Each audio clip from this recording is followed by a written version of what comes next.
Righto, so this is a quick in situ review of an Aldi tap lapping device.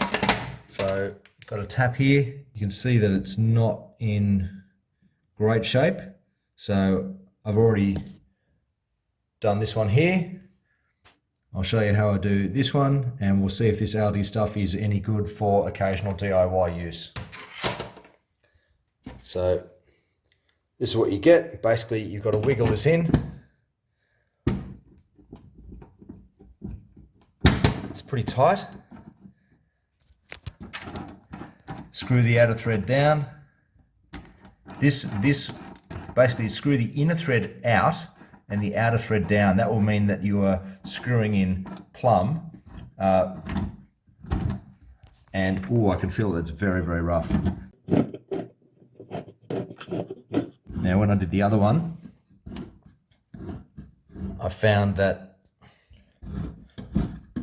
I had to take this out quite a few times and check it.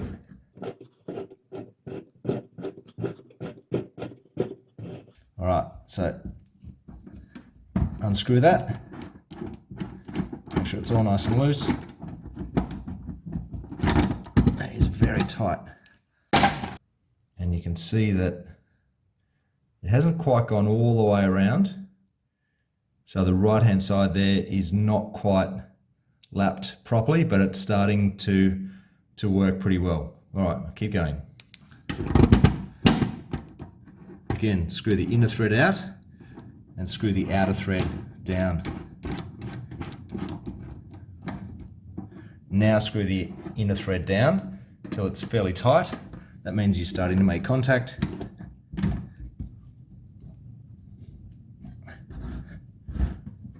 Now I'm putting quite a bit of force on that and I'm pushing down as well.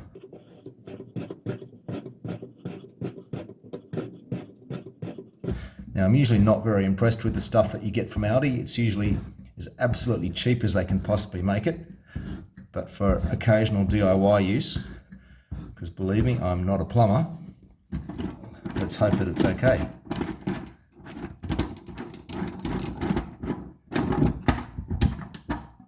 Out it comes. Again, not quite there yet. So the right hand side is still requiring a bit more work. So this is the face and this is what is cutting. Now, I don't know if this is tungsten carbide, I suspect not, but it certainly doesn't feel very sharp. And they do give you a couple of different threads for different tap sizes. So we're of course looking for I think we're looking for a 20 mil here.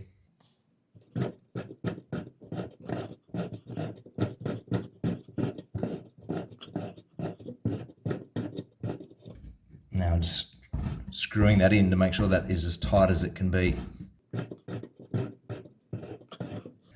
Okay, anti-clockwise, lefty-loosey.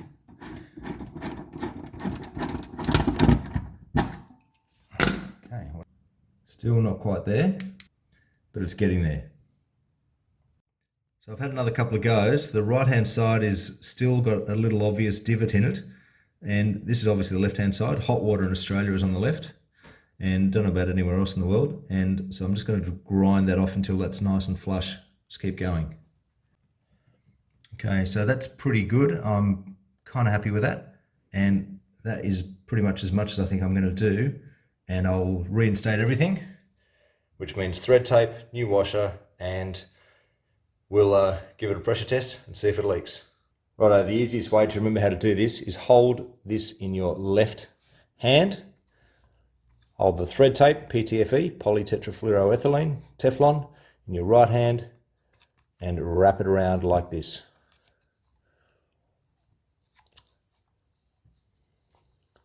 And this means, you don't need a whole lot, but this means that this is continually being done up as it gets screwed in. So, and also make sure that your tap is wound out.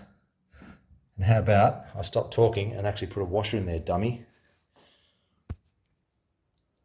All right, I'll put a brass washer in there.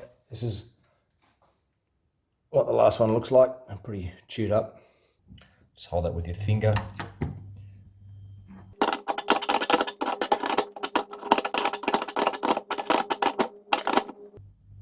Now you don't want to over tighten these. So that now that that's in, what I want to do is take the thread tip, take the center screw out.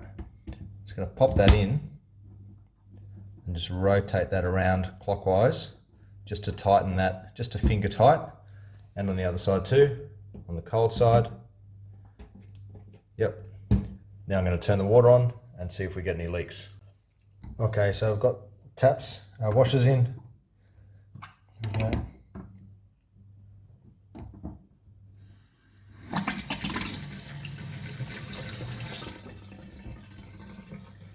All right, hot side's good. Check the cold side.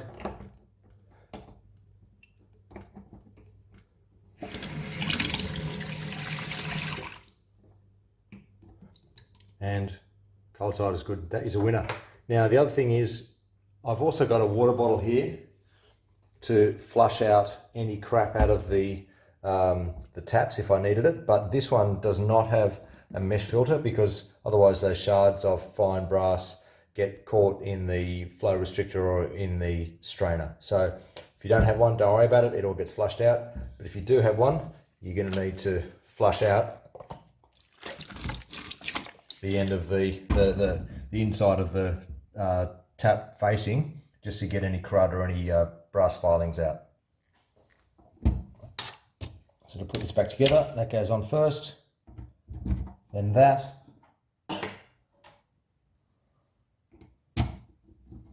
then the lock screw. This does not have to be tight. And then you've got to lift this up and rotate it counterclockwise while this one stays. Now this is just this tap design. There are many like it, but this one is mine. There are many like it, but this one is mine. Okay, and that is done. So this is the beast. It's an Aldi Workzone tap reseating tool, and it comes with two different grinding heads, so suitable for 13 and 15mm taps. Suitable for hot and cold water. That's good. We've got all types, country and western. Oh, we got both kinds. We got country and western. So it's got some instructions on the back here. Fairly self-explanatory. It gives you some directions, which I didn't really follow because it's very self-explanatory. Anyway, it's a slow, hard way to do it, but it'll get you out of trouble, and this only cost about, I think it was $12 or $13. It was not expensive, so a bit of a winner. Good on you, Aldi. You don't normally come through with the goods with this kind of gear, but this got me out of a tight spot and saved me having to replace the hot and cold taps. Nice.